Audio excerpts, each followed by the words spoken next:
I tune this guitar to just an open major chord. And if I leave this guitar here, and it should be close enough to activate it. If I drop a guitar chord on here, I should make those strings ring.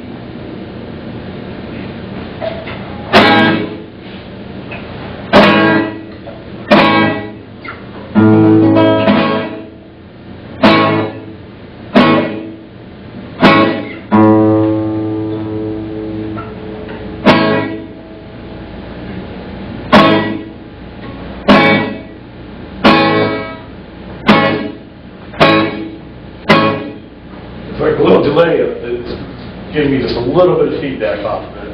If I stay more in front of it.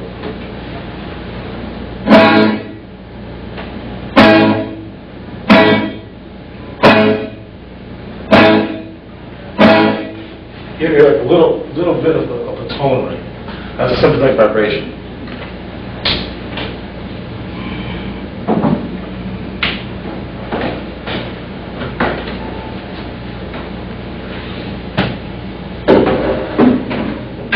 So now, if you hear a sitar playing, the ways you hear are sympathetic vibrations coming off of the little pegs on the top. The instrument's actually made of two, like pumpkins, at either end, with a big body in between. Two chords, not pitchforks. Other stuff.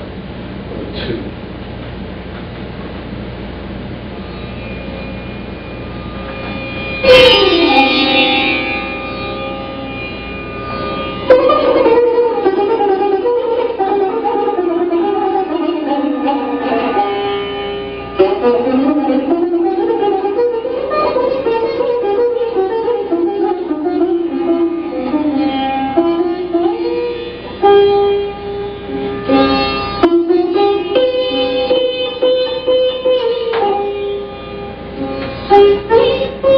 Again, there's no harmony, there's no chords.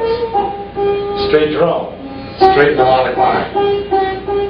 Indian scales are called ragas. You have a raga for the morning, you have a raga for the evening. Raga for breakfast, raga for supper, raga for dinner. You have ragas for everything. You know. I have a good mother-in-law raga. That's all I know.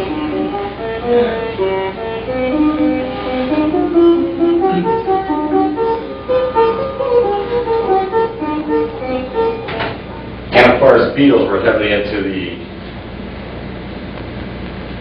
mind-altering experiences. At which point they also used like Norwegian wood, and they used sitars on there when they were grooving with the guru and doing their thing with the Eastern philosophies. So that's essentially what a sitar is. I don't have a sitar up here, but that's what it looks like, that's what it sounds like. Shankar, if it comes into concert, I recommend you see him. It's really quite an experience. Really, really good. Now, we go to the Europeans. So we did the eastern area, now we go west. A lot of these instruments were brought over, and they're all related. If you look at the shape of the oud, the Renaissance oud, and the Greek bouzouki, they're all the same instrument, depending on what country you came from or what time period you come from. Essentially what the Europeans did, they took this oud. The first thing they did is they wrapped frets around it. So they didn't like the in-between tones. It was already starting of what we call our mean temper, equal temper tuning. So this instrument could go back probably about 2,000 years old. Modifications. I am sure they have baloney shells on and all that stuff. And then this goes back to about 1200 when it first comes in. And when it does come in, it comes in without frets, again, and just play with the quilt. They love that quilt. That quilt was like a quiescent quilt. So the French were the first ones, and the Germans, and all these were brought back by the Knight Templars. The Knight Templars established a lot of trade around 1200. So the Crusades were not just to gain the Holy Land back, it was to actually make some money too. And they brought back shawms brought back sackbuts, crumb horns, lutes, tambourines, from cymbals, reedy instruments such as shawms that developed into the oboe, the clarinet, saxophone. In fact, probably every instrument we have right now you can attribute to an American instrument, except for the banjo. That basically would come from African slave trade.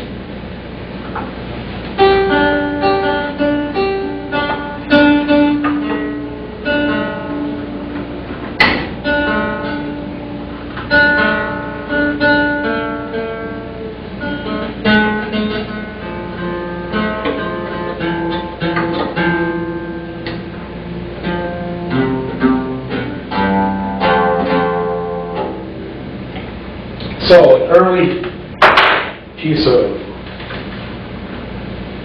lute music, although we don't know it, but we would probably think it would sound something like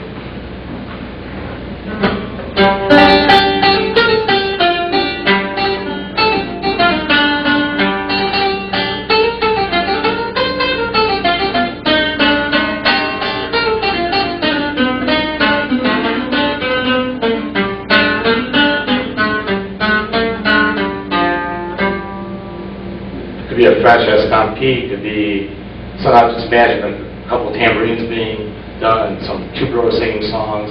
Again, no melodic, no harmonic, no harmony, straight melody. Same change. Then what happened that when the Renaissance came, that's when the thing really took off.